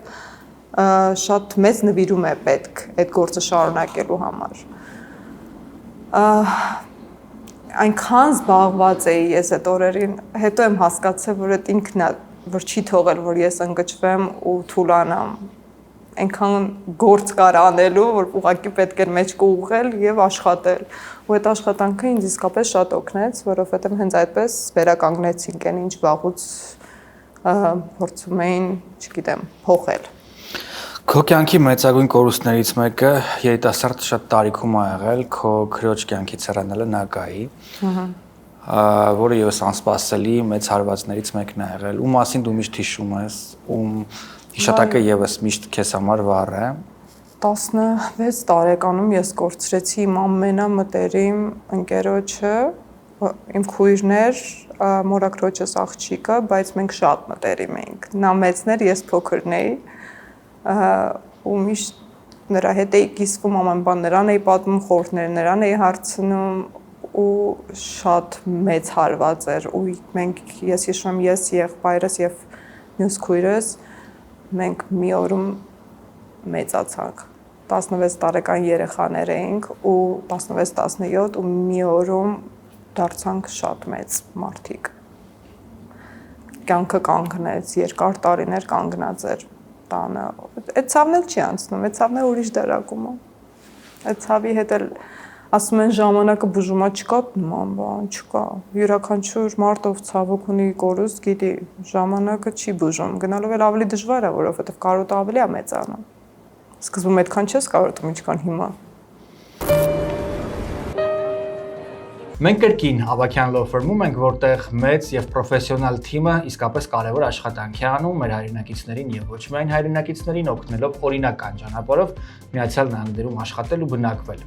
Այս թիմը ղեկավարում է Թեմինա Ավագյանը, ով մշտապես յուրաքանչյուր кейսի իհարկե հիմքում է կանգնած, եւ իդեպ պիտի նշեմ, որ Սակրամենտոյում եւս կա Ավագյան Law Firm-ի գրասենյակ, որտեղ կարող եք ձեր ցանկացած հարցերի ստանալ պատասխաններ։ Ողջույն Թեմինա։ Ողջույն։ Թեմինա, ես ուզում եմ այսօր խոսենք ամուսնական кейսերի վերաբերյալ, շատ հաճախ մեր ժողովուրդը սխալվում է եւ մերժումից հետո է միայն նոր դիմում իրավաբանին, մտածելով, որ դա հեշտ ճանապարհ է։ Ինչպես վարվել այս պարագայում, ինչ խորհուրդ կտաք նրանց։ Այո, Մհեր, դու ճիշտ ես, այն թյուր կարծիքա կա, որ ամուսնական գործերը շատ հեշտ են եւ դա կարող են մարդիկ իրականացնել առանց փաստաբանի եւ ցավոք տեսնում ենք, որ մեր գրասենյակ նմանապես մարդիկ դիմում են մերժումներ ստանալուց հետո, սակայն ճիշտ մոտեցումը կլինի այն, որովհետեւ մարդիկ ի սկզբանե դիմեն մեր գրասենյակ, քանի որ այդպես ավելի հեշտ կլինի գործընթացը կազմակերպել, այն մարդիկ, ովքեր դիմում են մեր գրասենյակ, այսինքն չեն գնում այլ ճանապարհներով, իրենց ամեն ինչ շատ սահուն է անցնում, մեր ամուսնական գործերը 100%-ով բավարարման ցուցանիշ ունենք եւ մարդիկ նույնիսկ զարմանում են, թե ինչքան հեշտ է անցնում այդ process-ը իրենց Ասում են հիմա դժվարացել է ավելի, արդյոք դա ճիշտ ինֆորմացիա թե ոչ։ Խստացվել են իհարկե կանոնները, բայց այնուամենայնիվ մեր հաճախորդների համար ամեն ինչ շատ սահուն է անցնում։ Դե ինչ, այնպես որ զանգարելով նշված հեռախոսահամարով աշխատակիցները կփորձեն ժամադրության հնարավորություններ ձեզ տալ եւ հարցերի պատասխանները կստանաք այցելություններից սկսած։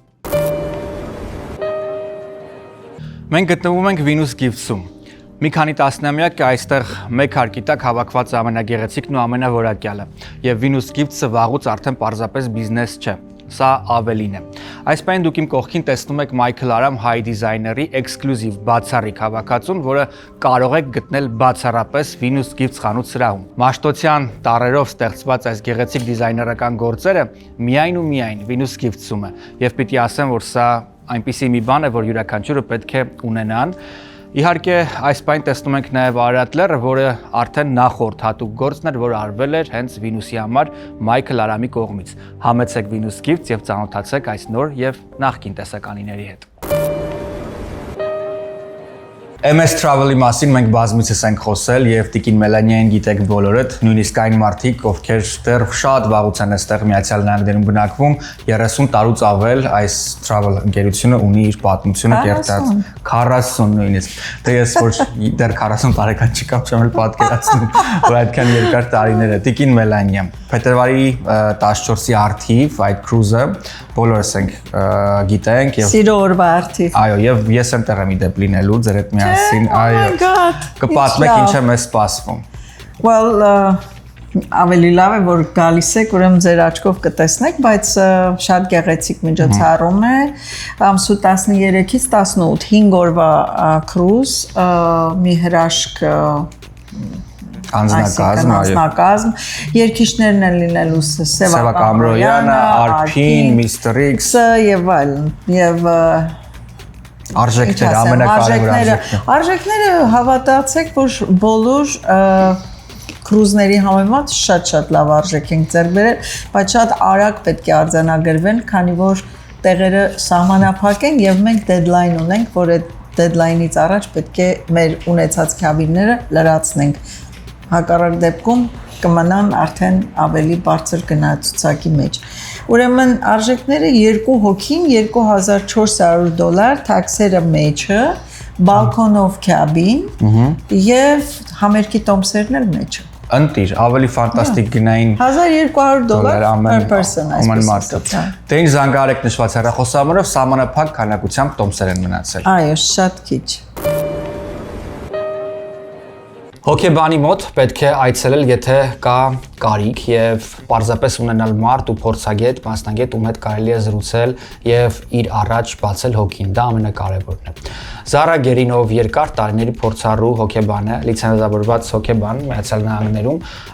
ունի իր աշխատանքային ոճը եւ իր աշխատանքային ձեռագիրը հոկեբանության, որը շատ կարեւոր է։ Ես պիտի ասեմ, որ ամենակարևորն ինձ համար դա հոկեբանի աուրան է, այն պիտի լինի ջերմ, վստահություն ներշնչող եւ ինձ համար շատ կարևոր է նաեւ այդ մայրական հոկեբանությունը, երբ տեսնում ես, որ դիմացդ մայր է եւ դիմացդ կին է, ով ունի այդ աուրան, այդպես երևի ավելի հեշտ է տրամադրվում նրա հետ կիսվելուն։ Զարա, ինչ խնդիրների դեպքում կամ ինչ հարցերի դեպքում, խնդիր չասենք, ինչ հարցերի դեպքում մարդիկ կարող են ձեզ դիմել։ Բավականին լայն հարցերի դեպքերում են կարող իհարկե դիմել, նրանց մեջ կարող եմ շեշտել տրավմատիկ փորձեր ունենալ, դեպրեսիան, անհանգստություն, տագնապ, պանիկա, տրամադրության փոփոխություն, կորուստներ, որի միջայլոց մեր մեծահասակների եւ ոչ միայն այսօրվա դրությամբ ոչ միայն կորուստների պարագաներում։ Շատ լավ, ինչու ենք մենք բոլորս ապրում տագնապայնության զգացողությամբ։ Արդյոք դա ըստ էս կապված է լուրերի հոսքից, կյանքի տեմպից, ինչ բոլորս օրվա ընթացքում կամ շաբաթվա ընթացքում գոնե տագնապայնություն ունենում ենք։ Տագնապը շատ առողջ զգացմունք է, եթե իհարկե առողջ սահմանների մեջ է։ Տագնապը մի բան է, որ կարող է քեզ տիպի քննությունից առաջ նստել եւ պարապել եւ գնալ քննություն հանձները։ Սակայն եթե տագնապը անցնում է ինչ-որ սահմանը, առողջ սահմանը, դա մի բան է, որ կարող է մարդուն դարձնել, այո, խանգարել ամեն ինչում։ Տագնապը ունի հատուկ կարող է իհարկե գենետիկ պահ ունենա, սիտուացիոն տագնապ կարող է ունենալ, լարվածությունը, ինֆորմացիան,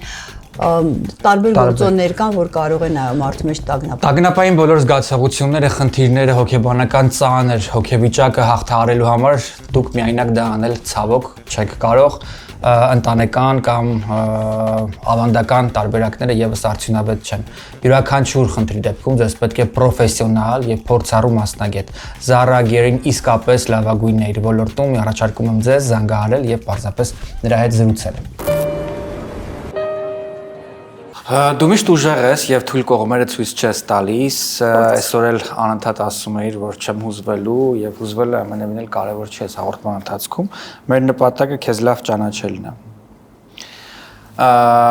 Անձնական կյանքում էլ շատ ուժեղ ես եղել եւ երբեք չես բացել որևէ փակագծեր, որևէ մեկին անհարմար իրադրության մեջ չես դրել, որևէ բանից չես բողոքել եւ այլն, բայց այդ առումով էլ գիտեմ, որ դժվար ճանապարհով ես անցել եւ որին հաջորդել է ամուսնալուծությունը։ Որքան որ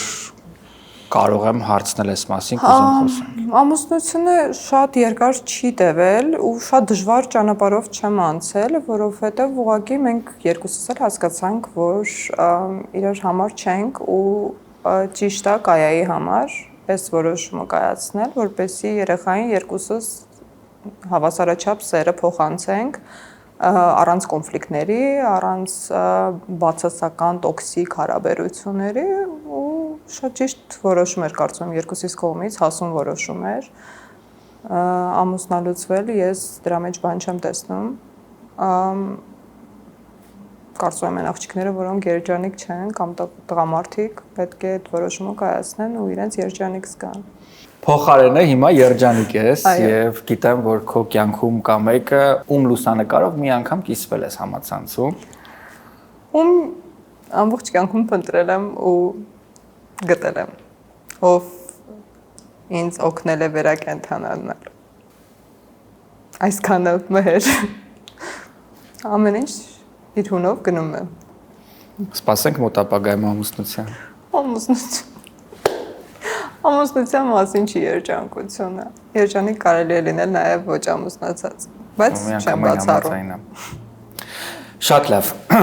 Վերադառնանք հենց այնպեսին, որը այժմ հայկական YouTube-ի գլխավոր տրենդերից մեկն է։ Շատ դժվար է մեր ոլորտը ընդունում նոր դեմքերի եւ շատ դժվար է տարանջատել հեռուստատեսություն, YouTube եւ այլն։ Ինչպես եղավ մուտքը, ինչպես մարդիկ ընդունեցին քեզ, ինչպես ինքդ քեզ տեսար արդեն այդ ամպլուայում։ Հենց այնպես պատմեմ, ինչպես հենց այնպեսում կպատմեի, որովհետև շատ ծիծաղելի դեպքեր են եղել այդ հայտնիության հետ, երբ մոտ 20 տարի աշխատում ես հանրային հեռուստաընկերությունում ու քեզ թվում է թե մարդիկ արդեն սովոր են քո դեմքին, դու հայտնի ես, քեզ տեսնում են, ճանաչում են, գուցե չեն մոտենում, բայց ճանաչում են։ Ու հանկարծ հենց այնպեսից հետո գիտես նկատել եմ, որ հենց այնպես այնքան պոզիտիվ լավ լիցքեր է փոխանցում մարդկանց, որ նրանք երբ փողոցում քեզ տեսնում են, ուզում են վերադարձնել լավ խոսքը ու այդ շատ թանկ է ու շատ կարևոր ինձ համար, բայց խոսելով ծիծաղելի դեպքերից երեխաներ եկան 8-9 տարեկան, կարելի է ձեզ հետ նկարվել, փնտրում էի Արփինեին Գաբրիելյան, որովհետև սովորաբար մենք միշտ Արփինեի հետ որովհետև հայտնվելուց, փոքրիկները գալիս էին Արփինեի հետ էին լուսանկարվում։ Ասում իմ հետ ինձ ճանաչում եք։ Ձեր սերունդը ինձ ճանաչում է։ Հա, շատ են մոտենում, շատ լավ խոսքեր են ասում, շատ նամակներ են գրում, շնորհակալություն հայտնում, որովհետև երևի թե այդ եմ ասում, նպատակին հասավ, այսինքն մարդկանց կարողանում է կտրել դժվար առօրյայից, կենցաղից ու դրական լիցքեր փոխանցել լավ տրամադրության մարդիկ գնում են ու առավոտյան ուրբաթ ավելի պրոդուկտիվ աշխատում անում Հայաստանում։ Ես ավելին ասեմ,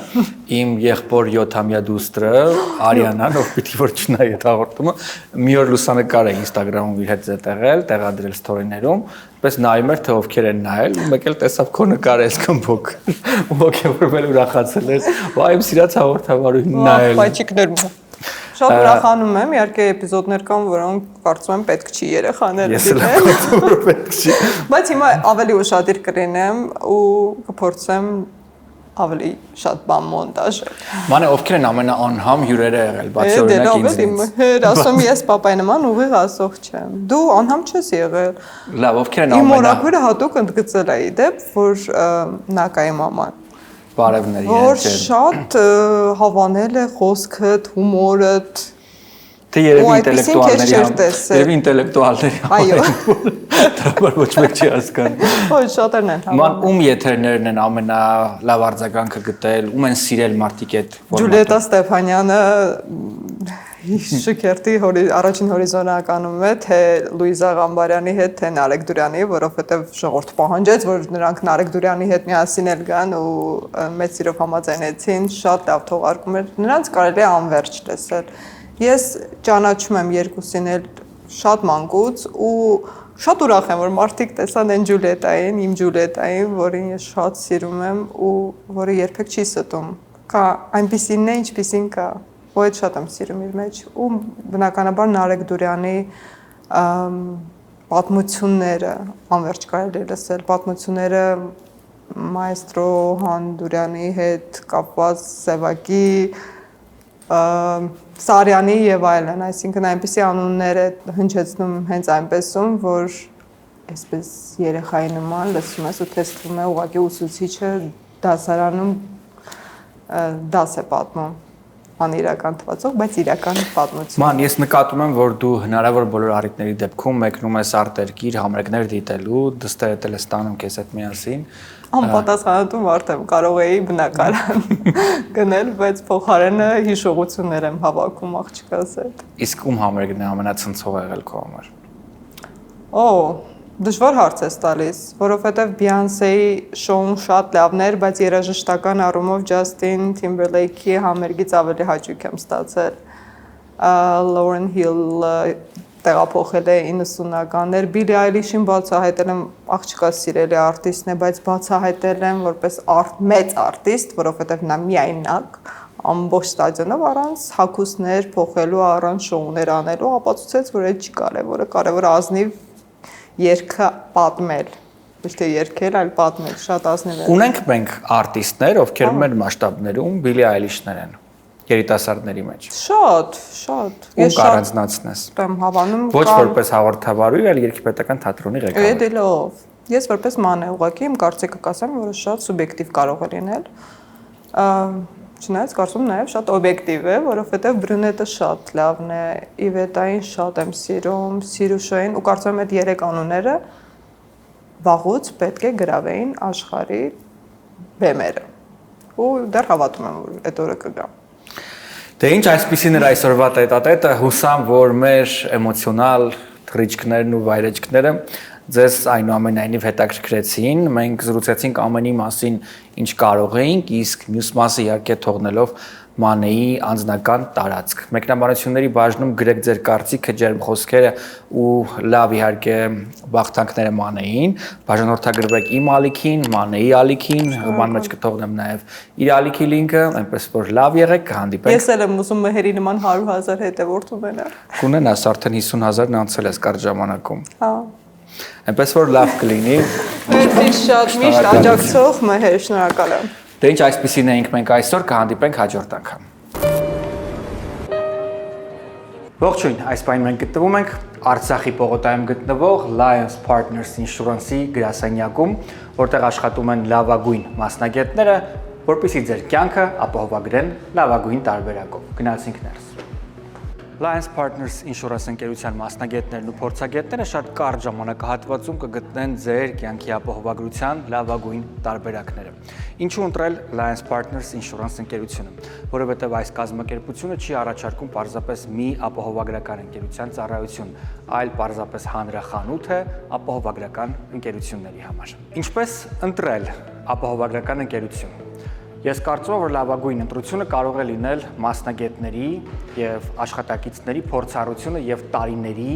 background-ը, տարիների ունեցած իհարկե վստահությունը, եւ որ ամենակարևորն է, կազմակերպությունը պետք է վայելի համայնքի եւ հասարակության բնականաբար իհարկե սերն ու վստահությունը։ Lions Partners Insurance ընկերությունը վստահաբար առաջինն է ոլորտում։ Ողջույն, այս պայն մենք գտնվում ենք Omorphia Luxury Salon եւ Spa-ում, որտեղ լավագույն մասնագետները beauty industry գեղեցկության ինդուստրիայի գործում են այստեղ։ Կանանց վարսահարդարման, դիմահարդարման, մատնահարդարման, ինչպես նաեւ սպա պրոցեդուրաների աշխատում են մեկ հարկի տակ ձեզ դարձնելու համար առավել գեղեցիկ ու գայթակղիչ։ Այնպես որ զանգահարելով այս հեռախոսահամարով վստահ եմ մեկ անգամ այցելելով եւ ժամադրություն վերցնելով դուք կդառնաք Omorphia Luxury Salon Spa-ի մշտական այցելուն։ Վստահ եղեք, որ ամենալավ մասնագետներն այստեղ են եւ ամենալավ սպասարկումը մեկ հարկի տակ է Omorphia-ում, որը գտնվում է հենց Glendale-ի կենտրոնում։ Այստեղ սպասում են ձեզ։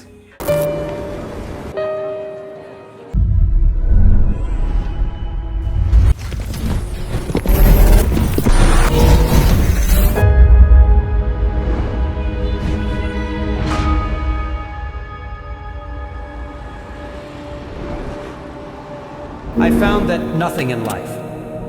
is worthwhile unless you take risks.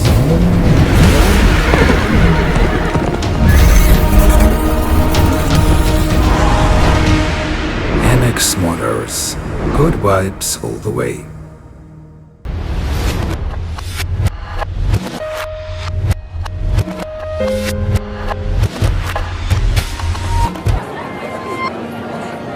The story you are about to hear is true.